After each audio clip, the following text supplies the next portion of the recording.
본 방송에선 절대 알려주지 않는 이야기, 프로그램의 비하인드를 확인할 수 있는 본방 외전 시간입니다. 오늘 함께 주목해볼 방송은 부산 MBC에서 제작되고 있는 좌충우돌 만국 유람기입니다. 대한민국 젊은이들이 세계 곳곳을 누비는 리얼 배낭여행 스토리 좌충우돌 만국 유람기. 2006년 시작해 올해로 14년째 방송되고 있는 이 프로그램은 아프리카에서부터 남극에 이르기까지 세계 곳곳의 다양한 문화와 생활상을 전하고 있는데요. 최근 방송된 베네수엘라 편에서 7년 만에 돌아온 김근수, 김대영 듀오가 출연, 찰떡 같은 호흡을 자랑하며 유쾌한 여행기를 그려내 시청자의 마음을 사로잡았습니다. 가자, 카리브해로!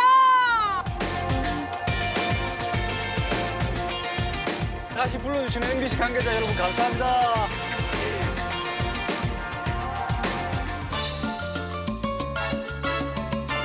많이 필요했다. 보이나? 여가 봐라. 행글라이드의 성지. 행글라이드를 하리요? 야. 여가 하리요란 말이야. 정말 바람이 좋습니다.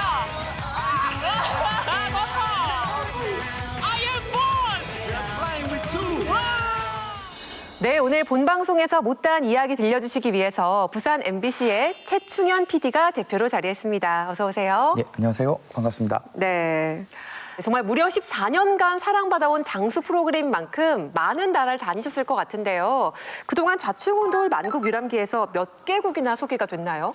저희 프로그램이 앞서 설명해 주신 대로 14년 정도 제작이 됐고요. 네. 그 기간 동안 5대양 6대주에 있는 나라 한 80여 개국 정도 다녀왔습니다. things you took from me. I know that I am so much better, better. When I look at what I've done, now that we're apart. When I look at what I've won, I've come so far. I know I'm so much better off, and baby, you don't belong. 이 방송을 보니까 국내뿐 아니라 해외에서도 알아보고 인기가 있더라고요. 저희가 프로그램이 제작된 이후로 2013년이죠. 그때부터 저희 프로그램이 해외 방송사 유통이 되기 시작했거든요. 처음엔 대부분 홍콩을 시작해서 뭐 태국, 대만 이런 아시아권 위주로 저희 프로그램이 유통이 되기 시작했고 네. 그러다 보니까 그 해당 국가에 취재를 나가게 되면 저희 프로그램 알아봐주는 분들이 좀 있었고요. 또 최근 들어서는 방송 플랫폼 외에 또 OTT 플랫폼이나 이런 온라인 플랫폼으로 프로그램 컨텐츠를 많이 업로드하고 홍보를 하다 보니까 해외에서 저희를 많이 알아봐 주시는 것 같습니다. 그렇군요. 지역의 한계를 넘어 큰 사랑을 받고 있는데요. 그럼 본격적인 궁금증을 풀어오기에 앞서서 좌충우돌 만국 유람기에 대한 감상평부터 들어보겠습니다. 위원님들은 다들 어떻게 보고 계세요? 저는 부산 사투리가 굉장히 매력적인 프로그램이 아니었나 싶은데요. 네. 어떤 지역의 특성을 굉장히 잘 살려낸 기획이 아니었나 싶고요. 그래서 이게 이제 14년 동안 장수할 수 있었던 것들이 바로 사투리를 구사해낸 출연자들의 힘이 그 안에 저는 들어있다고 보는데요. 출연자들이 이렇게 어떻게 보면 좀 어리버리하기도 하고 또 현지의 생활을 잘 몰라서 실수도 연발하기도 하고 때로는 좀 이렇게 예의에 어긋난 행동을 해서 걱정의 소리를 듣기도 하지만 궁금한 것에 대해서 참지 않고 직진할 수 있는 이런 성격들이 시청자들로 하여금 나도 배낭여행 갈 수 있을 것 같아 그런 공감과 용기를 주는 포인트였다는 생각이 들고요. 그래서 아마 이것이 부산을 넘어서 전국으로 또 지상파를 넘어서 다른 플랫폼으로까지 확장될 수 있는 힘이 아니었나 싶더라고요. 그 정말 말씀하셨듯이 살아있는 여행 이야기, 어떨 때는 꼭 라이브 방송을 보는 듯한 그런 현장감이 굉장히 잘 살아있는 프로그램이에요. 그래서 우리가 여행을 실제로 할 때 꽉 짜있는 어떤 플랜을 따라가기도 하지만 또 한편으로는 거기에서 예기치 않은 어떤 순간에서 마주치는 어떤 특별한 추억 같은 게 있잖아요. 그래서 이 프로그램들을 보면은 이제 애초에 계획했던 동선이 아니라 반대로 이렇게 출연자들이 길을 잃는다거나 전혀 예상치 못한 어떤 만남을 통해서 특별한 추억을 만든다거나 이런 순간들이 굉장히 그 보는 시청자들에게도 같이 그 출연진의 추억을 공유하는 듯한 그런 느낌을 체험을 하게 해주고 그래서 저는 이제 베네수엘라 편에서 김근수 씨가 여행이란 이런 것이다라고 얘기를 하잖아요. 여행은 이런 것이다. 사람을 만나고 느끼고 함께 같이 즐길 수 있는 그런 게. 그러니까 이 말에 이 프로그램이 가지고 있는 어떤 여행 프로그램으로서의 매력이 다 들어있다라는 생각이 들었어요. 사실은 그게 어떻게 보면 좌충우돌 만국 유람기의 힘이었다는 생각이 좀 들어요. 그러니까 여행지에서 마주칠 수 있는 여러 가지 상황들을 되게 정제되지 않은 혹은 이제 부드럽게 포장하지 않은 형태로 고스란히 좀 보여줬다라는 것, 그게 어떻게 보면은 이 프로그램의 힘이었던 것 같고, 지금 생각해 보면은 사실은 만국유람기야말로 여행 예능의 원조잖아요. 다소 좀 거칠은. 하지만 가장 리얼해 보이는 이런 여행의 민낯을 좀 고스란히 보여주는 어떤 그런 선택을 했기 때문에 그 힘을 아직까지 지키고 있는 게 아닌가 싶어요. 네, 리얼하고 자연스러운 매력이 담겨 있다는 이야기들이 있었는데요. 이런 감상평이 나온 것에 대해서 어떻게 생각하세요? 저희 프로그램이 지난 14년 동안 진행되면서 10명이 넘는 PD들이 스쳐갔거든요. 그러다 보니까 약간 성향이 다르긴 하지만 저 같은 경우는 좀 그랬던 것 같아요. 일단 프로그램 자체를 백화점에 진열되어 있는 명품이 아니라 시장에 있는 좌판에 깔려있는 식재료 같은 느낌, 그런 어떤 날 것 그대로의 느낌으로 연출하고자 되게 노력했기 때문에 그런 부분들이 고스란히 화면에 나타난 게 아닌가 싶고, 사투리 같은 경우는 저희가 그 지역에 있는 지상파 방송들이 지역성이라는 이슈가 있거든요. 그 지역성이라는 개념을 살리기 위한 고민을 되게 많이 해요. 근데 이 프로그램 같은 경우는 세계 각국을 무대로 하는 프로그램이다 보니까 지역성이라는 걸 끄집어내기가 되게 쉽지 않거든요. 그래서 지역에 있는 출연자를 발굴하고 지역에 있는 출연자들이 지역에 있는 사투리를 그대로 구사함으로써 방송으로 만들어보면 어떨까. 그래서 사투리를 처음에 시작하게 됐고 거기에 대한 부정적인 평가가 되게 많았어요. 사투리를 귀에 거슬려 하는 전국에 있는 시청자들이 많았는데 시간이 지나고 사람들이 점점 거기에 익숙하다 보니까 어느 순간부터 출연자들이 표준말을 쓰면 오히려 어색해하는 이제 경우가 생기고, 그리고 현장에서 즉흥적으로 돌발적으로 일어나는 일들이 되게 많거든요. 그런 것들이 화면에 그대로 담다 보니까 카메라를 웬만하면 끄지 않는 거죠. 심지어 저 같은 경우는 8년 전에 제가 갔던 나라가 몽골이라는 나라를 들어갔었는데 아무 준비 없이 고비 사막으로 들어갔어요. 사실 거기는 이정표가 없으니까 그 운전기사들이 별자리를 보고 움직이거든요. 밤이 되면 별을 보고 움직이는데 실제로 길을 잃었어요, 거기서. 운전사도 자기가 모르겠다고 얘기하고. 그래서 막 사막에서 막 이렇게 코펠과 버너를 꺼내서 실제로 밥을 우리끼리 해먹던 장면을 내보내기도 하고, 길을 잃었는데 어떤 불빛을 보고 찾아가서 그 집에 헛간에서 다 보기도 하고, 출연자와 PD가 제작진이 같이 어울리는 거죠. 그건 따로 연출이 아니라. 그런 노력을 되게 많이 했던 것 같습니다. 네, 정말 가공되지 않는 장면들을 담았다, 그런 생각이 듭니다. 그럼 본격적으로 최충현 PD와 함께 좌충우돌 만국 유람기에 관한 궁금증 풀어나가 보겠습니다. 최근에 방송된 베네수엘라 편의 연출을 담당하셨어요. 베네수엘라를 여행지로 선정하게 된 특별한 이유가 있으실까요? 사실 선정하고 나서 저 대내적으로 반대하는 분들이 되게 많았어요. 저희 데스크하고도 처음에 조금 실랑이가 있었고, 그리고 외부에 있는 제 지인들도 굳이 거길 왜 가려고 하냐고 만류하는 사람들도 많았고, 뭐 그런 과정을 통해서 어떻게든 고집스럽게 가겠다고 했는데 그 이유가 베네수엘라라는 나라에 대한 그 위험성을 알리는 그런 뉴스들이 국내엔 되게 많거든요. 네. 경제적인 사정이나 정치적인 사정이나 이런 거에 대한 부정적인 뉴스들이 되게 많은데 실제로 우리가 가서 그런 뉴스들이 사실인지 아닌지 한번 확인해 보자. 그래서 한번 베네수엘라 가보자 이렇게 생각했던 게 있습니다. 베네수엘라야만 했던 이유가 있었네요. 네, 위원들께서는 베네수엘라 편에서 어떤 장면들이 인상 깊으셨어요? 저는 프로축구단 입단 도전기, 그게 굉장히 인상적이었는데요. 사실 이게 사전 협의나 이런 것들이 필요한 장면이 아니었을까 싶어요. 현지에 갔을 때 우연한 기회로 이런 기회를 잡을 수 있었다면 정말 말 그대로 이 프로그램이 갖고 있는 즉흥성이나 현장성 이런 것들이 엄청 살아나는 건데 사실 뭐 그렇지 않을 수도 있었을 것 같아요. 그래서 이 프로축구단 입단 도전기 이거 어떻게 촬영을 하셨는지 굉장히 궁금하더라고요. 사실 프로축구라는 아이템을 제가 미리 고민을 하고 갔어요. 왜냐하면 아무래도 시청자 눈을 사로잡기 위해서는 좀 다이나믹한 동적인 아이템을 선호하기 마련이거든요. 그래서 중남미 같은 경우는 특히 프로야구와 프로축구가 되게 유명해요. 그래서 그 아이템 하나 해야겠다라고 생각을 하고 갔고 그런 부분이 실제로 자연스러움이 좀 떨어진 거죠, 어떻게 보면. 그렇죠. 네, 사실 그런 부분이 제일 힘든 것 같아요, 전체적으로. 네. 베네수엘라가 특히 그 여행지로서 굉장히 아름다운 풍경을 자랑하는 그런 나라잖아요. 그래서 프로그램의 하이라이트라고 할 수 있는 그 앙헬 폭포 부분에서 영상미를 담아내기 위해서 굉장히 촬영에 공을 들이셨던 것 같은데 그 비하인드 스토리도 좀 알고 싶습니다. 사실은 베네수엘라 간 이유 중에 하나도 앙헬 폭포를 제 눈으로 보고 싶어서 네. 갔던 것도 있고요. 가기 전에 한국에 있는 앙헬 폭포를 담은 영상이 있는 점 다 찾아봤어요, 네. 사실.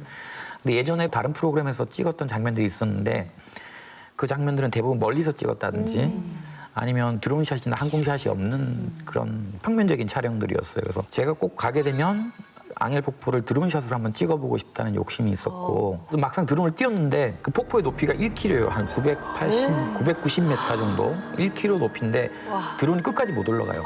그러니까 드론이 중간밖에 못 올라가기 때문에 사실 그 모습을 다 담을 수는 없었고요. 그 우리 드론 촬영 감독이 폭포에서 떨어지는 물 때문에 되게 조심스러워하더라고. 가까이 접근을 못하는 네. 거죠. 근데 PD 입장에서는 조금 더 가까이 얘기하는데 드론 감독은 가까이 못 들어가는 거죠. 이게 네. 드론이 망가질 수 있고 폭포에 휘말려 들어갈 수 있으니까 네, 그런 순간들이 있었던 것 같아요. 그렇군요. 그 올라가는 길도 굉장히 험하고 실제로 그 출연자분들도 굉장히 힘들어하셨잖아요. 그러니까 촬영하는 분들은 얼마나 힘드셨을까. 되게 아름다운 풍경을 보고 감탄하면서도 한편으로는 그 뒤에서 그만큼 힘들게 찍으셨구나 이런 게 느껴졌어요. 네. 그 폭포로 가기까지 비행기로 2시간, 배로 4시간, 산악 트레킹이 2시간 정도, 1시간 반 정도 되거든요. 고난의 예, 그 코스, 사실 그 폭포를 보기 위해서 간 거죠. 그렇게 올라가서 폭포를 봤을 때 보는 성취감이라는 거는 출연자들도 이제 현장감 그대로 멘트를 했던 것 같아요. 열정이 대단하다는 게 느껴집니다. 전체적으로 그 여행지의 동선을 구성하실 때 그 포인트도 되게 궁금한 게 이번에 베네수엘라 편 같은 경우에는 정말 김구슬 씨 말대로 정상에서 시작해서 정상에서 끝이 났잖아요. 그래서 동선을 구성하실 때 어떻게 주안점을 두시는지도 궁금해요. 솔직히 말씀드리면 이게 약간 우연의 일치고요. 제가 산에서 시작해서 산에서 끝내려고 했던 건 김구슬 아닌데 씨가 그럼 잘 짚은 거네요. 그 우연의 일치를 어떻게 보면 멘트로 살려낸 케이스고요. 동선을 짤 때 꼭 뭔가 의미를 두지는 않습니다. 가장 중요한 건 아시다시피 제작비 안에서 움직일 수 있는 동선으로 가야 되는 예산이 있으니까. 그다음에는 얼마나 효율적으로 촬영할 수 있는가가 동선을 짜는 기본적인 포인트인 것 같아요. 왜냐하면 시간을 낭비할 수가 없으니까. 저희가 현장에 머무는 기간이 20일이고 20일 동안 1시간짜리 프로그램을 5편을 만들거든요.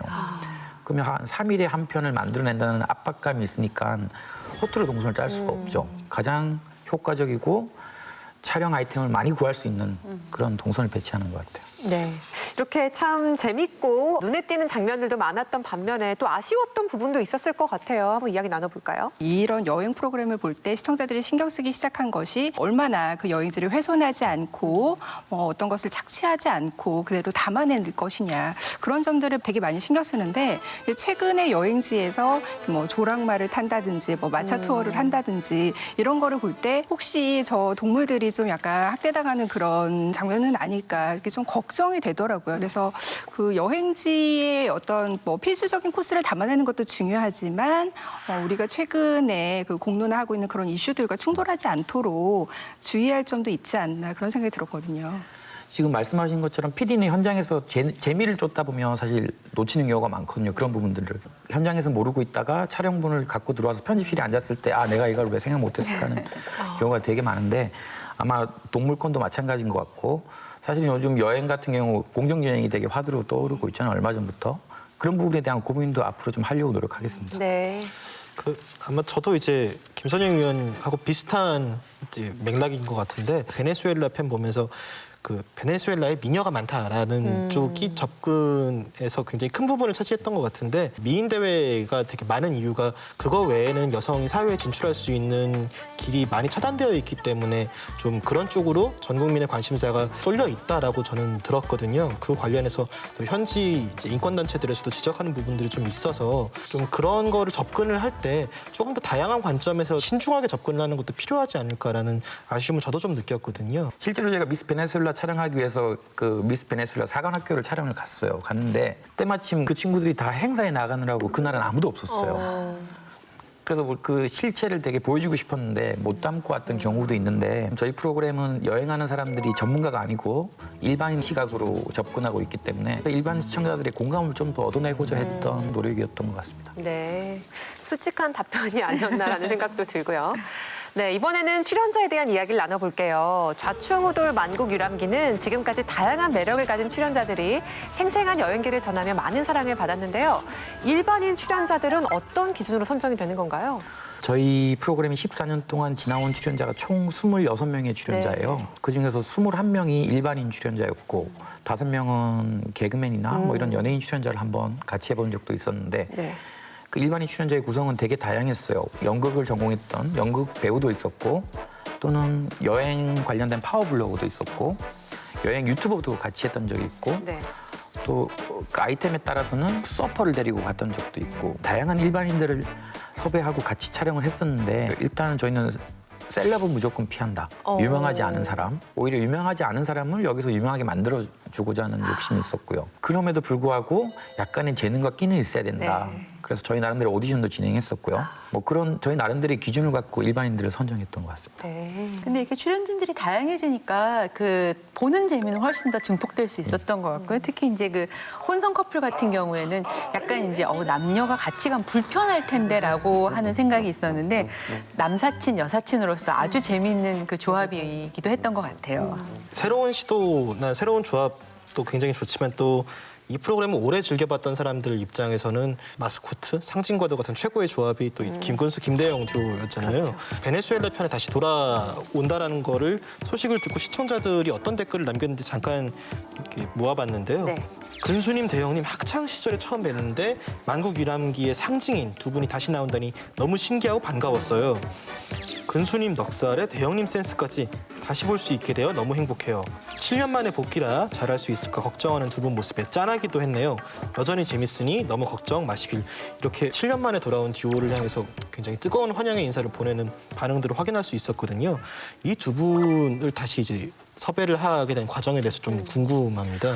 김근수 씨와 김대영 씨가 7년 전에 마지막 촬영을 했던 나라가 호주 편이었어요. 호주 편을 마지막으로 이 프로그램에서 하차하게 됐었는데 그 호주 편을 마지막으로 같이 했던 담당 PD가 저였고요. 저도 호주 편을 마지막으로 그때 프로그램을 떠났었어요. 같이 떠났고 마지막 회식 자리에서 언젠가 우리가 다시 여행을 할 수 있는 기회가 올 거다. 그때 콜하면 같이 함께 합시다라고 약속을 했었고 언젠가 그 약속을 지켜줘도 고민을 하다가 기존에 있던 출연자와 이제 함께 못할 사정이 있었어요. 네. 그 여러 가지 이유가 있지만 베네수엘라라는 건 어려움, 선입견 때문에 조금 함께하지 못했던 이유도 있고 그러던 찰나에 베네수엘라 출국하기 한 보름 전에 제가 이 두 사람한테 연락을 했죠. 그때 7년 전 약속을 내가 지킬 수 있을 것 같은데 같이 가겠냐. 보름 전에요? 예, 같이 가겠냐라고 얘기했더니 그 전화통화상으로는 같이 가겠다고 얘기를 하더라고요. 두 사람 다. 그래서 당연히 같이 가는 걸로 생각했는데 한 일주일 지나고 나선가 꼭 베네수엘라 가야 되냐고 다시 연락이 왔어요. 그래서 이번에는 티켓팅을 다 했기 때문에 갈 수밖에 없다. 근데 막상 가고 여행을 진행하면서 베네수엘라 왔다는 걸 되게 즐거워했고 잘했다고 행복해하는 모습이었어요. 네, 오늘 좌충우돌 만국 유람기를 연출한 최충현 PD와 많은 이야기를 나눠봤는데요. 오늘 함께하신 소감이 어떠신가요? 일단 프로그램에 대한 이런 관심과 이런 것들이 저한테는 되게 감사하게 느껴졌고요. 뿐만 아니라 여러 평론가님께서 해주시는 날카로운 비판, 제가 사실 놓치고 있었던 것들이 되게 많았지 않나. 앞으로 좀 더 챙겨야 할 게 많겠다라는 그런 생각이 들었습니다. 그리고 많은 프로그램들이 이 코너를 통해서 좀 더 시청자들하고 친숙해지고 가까워지는 기회가 많았다고 들었는데 저희 프로그램도 이번 기회를 통해서 좀 더 친숙했으면 하고요. 더군다나 이 탐나는 TV, 이 코너도 저희 프로그램처럼 15년, 20년 쭉 뻗어나갈 수 있는 그런 코너가 됐으면 좋겠습니다. 야, 덕담까지. 네. 정말 저희도 PD님의 생생한 이야기를 들을 수 있어서 정말 즐거웠습니다. 근데 하나 걱정되는 건 최근 코로나19 사태 영향으로 해외여행이 자유롭지 못한 상황이 됐어요. 현재 방송 중인 포르투갈 편 이후의 방송 계획은 어떻게 되나요? 사실은 포르투갈 편 이후에 연출을 제가 맡기로 돼 있었어요. 그래서 사실은 제가 한국에 있으면 안 되고 말레이시아에 지금 있어야 될 상황인데 상황이 이렇게 돼서 지금 출국을 못하고 있는 상황이고요. 저희가 그래도 기존에 제작해왔던 다양한 에피소드들이 있는데 시청자들이 가장 관심 있어 하는 게 음식에 대한 얘기들을 되게 관심 있어 하시더라고요. 그래서 포르투갈 편이 끝나면 각 대륙별 어떤 음식 스페셜 모음집으로 컬렉션을 한번 만들어보면 어떨까라고 회의를 하고 있습니다. 그렇군요. 그래서 다시 일상으로 돌아와서 만국 유람기의 다양한 이야기를 볼 수 있길 기다리겠습니다. 네, 최충현 PD님 오늘 나와주셔서 감사합니다. 네, 감사합니다. 고맙습니다. 네, 좌충우돌 만국 유람기가 계속해서 많은 재미와 감동을 전하는 프로그램으로 자리하길 응원하겠습니다.